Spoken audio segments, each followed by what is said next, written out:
Numerology ప్రకారం. Okay. నిజంగా success rate ఉంటుందా అండి? నిజంగా సక్సెస్ రేట్ ఉంటుంది. అయితే చాలామంది ఏమనుకుంటారంటే నేమ్ ఇస్తే చాలు ఇక నాకు వచ్చింది అనుకుంటారు. రాదు. నేమ్ అనేది ఒక మార్గం మాత్రమే. విషయం ఏంటంటే ఆ నేమ్ని ఇంప్లిమెంటేషన్ చేసుకోవాలి. నేను చెప్పిన ఈ 200 మంది న్యూమరాలజిస్టులు ఏం చేస్తారు, వాళ్ళ ఫీజు వాళ్ళు తీసుకుంటారు, ఒక చిన్న ప్రింటెడ్ పేపర్లో మీకు ఇస్తారు, మీ చావు మిమ్మల్ని చావమంటారు. మీరు ఒక వారం 10 రోజుల తర్వాత ఏం అవ్వలేదండి అంటారు. ఏం అవ్వదు, మా దగ్గరకు వచ్చి ఒక స్టోన్ కొనుక్కోండి, దేవుడు ఇంకా బాగా చూస్తారంటారు. ఏం స్టోన్ అది? కోయ ధరలో పల్లెటూర్లలో 25 రూపాయలు 30 రూపాయలకి ఇచ్చేదాన్ని సిటీ తీసుకొచ్చి ఒక మిషన్లో పెడితే 250 రూపాయలు ఇస్తే షార్ప్ చేస్తారు. ఒక 4 లైట్లు వేసి ఆడ పెడితే తలతల మెరిసి దానికి 10,000 నుంచి 1,00,000 రూపాయల దాకా పెట్టి కొంటెందుకు? దేవుడిది. ఒకవేళ మనం కొనకపోతే దేవుడు కోపం వచ్చిద్దేమో అనేటువంటి మూర్ఖత్వం మీద ఆడుకుంటారు. ఇంకొకటి ఏమంటారు, అప్పుడు కూడా అవ్వకపోతే నువ్వు బాగా రాయలేదేమో, ఎస్కేప్ అవుతారు. ఓకే.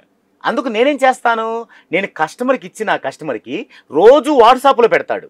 నాదే పనిది కూడా. నేను చూస్తాను, బాగా రాయకపోతే ముందే చెప్తాను.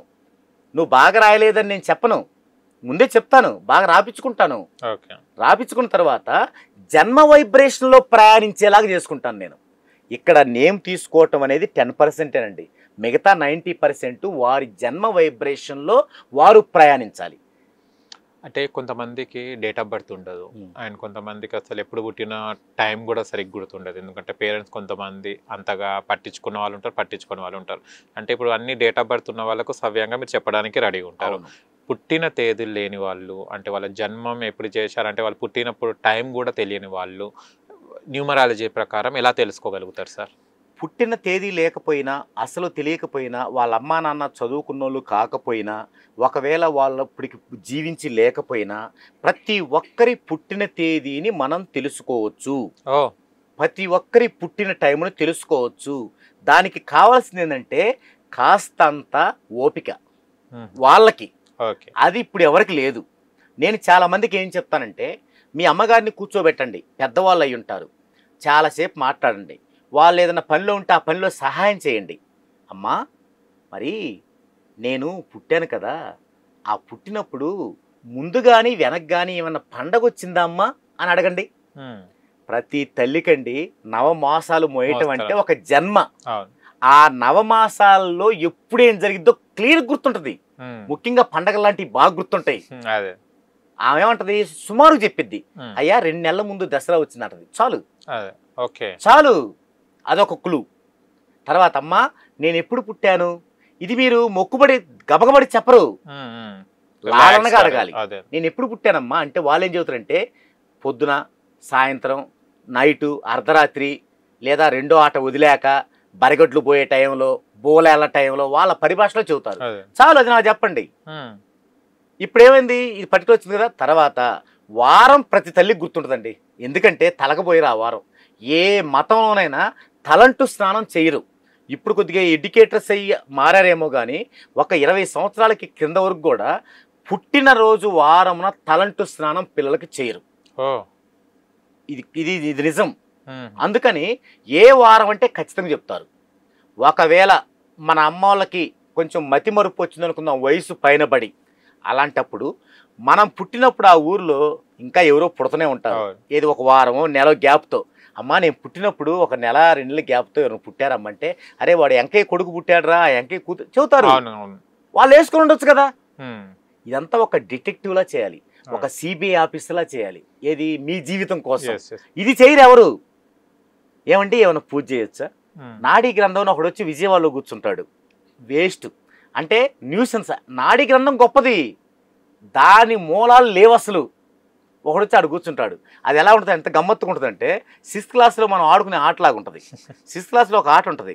మీకు 4 నెంబర్లు ఇస్తాం, ఇచ్చి మీకు ఇది ఈ నెంబర్ తీసుకో, 10 కలుపు, 20 తీసేయి, 2 హెచ్చవేయి, ఎంత వచ్చింది 6, నువ్వు అనుకుంది 10 అంటాం.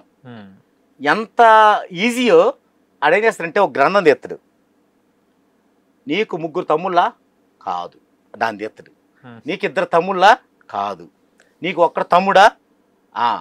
అది. నీకు ఒకళ్ళ చెల్లెళ్ళా? ఇలా తీస్తా ఉంటాడు. ఇలా తీసి చివరికి ఏం చెప్తాడు, సోది చెప్పేవాళ్ళు ఉంటారు. సోది చెప్పేవాళ్ళు ఏం చేస్తారంటే పల్లెటూరులో, అమ్మ గడ్డం పట్టుకుంటే ఇది, చెవు పట్టుకుంటే ఇది అనగానే ఆమె ఇది కరెక్ట్ అనుకో, ఆమె తీసుకెళ్తా చేతిని. అట్లాగే వాళ్ళు ఇల్లు చెప్పారు మొత్తం. ఆయన అంటా, నీకు ఒక తమ్ముడు, ఒక చెల్లెలు, అమ్మ నాన్న నువ్వు అంటాడు. వీడు చెప్పిన క్లూలని మర్చిపోతాడు. వామ్మో నాడీ గ్రంథం ఎంత బాగుంది అంటాడు. నిజమండి.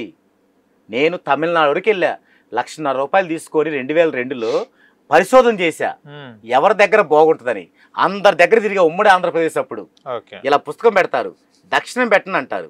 కొంతమంది 100 పదాలు, కొంతమంది 500 పదాలు పెట్టాం. కృష్ణుడు వచ్చాడు, మీది మంచి జాతకం, బాగుంటారు, అద్భుతంగా ఉంటారు అంటాడు. ఓకే వెళ్ళాం.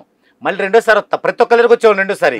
ఆయన దగ్గర కొత్త మళ్ళీ పెట్టమంటారు, మర్చిపోతారు ఆయన. నన్ను నాగుపాము వచ్చింది, ఇది మంచి జాతకం కాదు, నువ్వు ఎప్పుడో పావును కొట్టావు, నీకు ఈ కాలసర్ప దోషం ఉంది అంటాడు. ఎలా నమ్మాలి? అక్కడి నుంచి పుట్టిందే నాకు న్యూమరాలజీ నేర్చుకోవాలి తపన. అట్లాగే ఆ విధంగా మనం తెలుసుకోవచ్చు. ఈ క్లూస్ అన్ని నాకు ఇస్తే నేను 5 నిమిషాలు మీ డేట్ ఆఫ్ బర్త్ చెబుతా. ఇది ఒక పద్ధతి. రెండో పద్ధతి, ఇది కూడా లేదు, కొంతమందికి లేదనుకుందాం. అప్పుడు మీరు గనక బిఫోర్ మ్యారేజ్ అయితే, మీరు మీ అమ్మా నాన్న, మీ అక్క తమ్ముళ్ళు, మీ బాబాయిలు, పిన్నీలు లేదా మేనత్తలు ఎవరుంటే వాళ్ళు, ఎవరి పిల్లలుంటే వాళ్ళు చెప్పండి. ప్రతి లింకు ఉందండి మనకి కేపీ సిస్టంలో. ప్రతి లింకు ఏమవుద్దో, తండ్రి యొక్క నక్షత్రం కొడుకు నక్షత్రానికి ఎలా ఉంటుందో ఉంటుంది. కృష్ణమూర్తి గారు ఆస్ట్రాలజీకి ఎక్స్టెన్షన్గా కేపీని చూసినప్పుడు దాదాపు 1000 ఫార్ములాలు ఇచ్చాడండి ఆయన. అద్భుతంగా ఉంది. మనం ఆ విధంగా చూడొచ్చు. లేదా పెళ్ళైందా ఇంకా మంచిది, మీ పిల్లల ద్వారా చూడొచ్చు. ఫస్ట్ ఏంటంటే ఇదంతా నేను చెప్తే వినే ఓపిక మీకు ఉండాలి, దాని మీద లక్ష్యం ఉండాలి, సాధ్యమైద్ది. అలా నేను చాలామందికి చేశా. కొంతమందికి ఓపిక ఉండేది కాదు, నేనేం చేయగలను. కాబట్టి ఇక్కడ ఏది తెలియకుండా ఉండదండి, ఓపిక ఉండాలి. అయితే ఇక్కడే మోసపోతారు.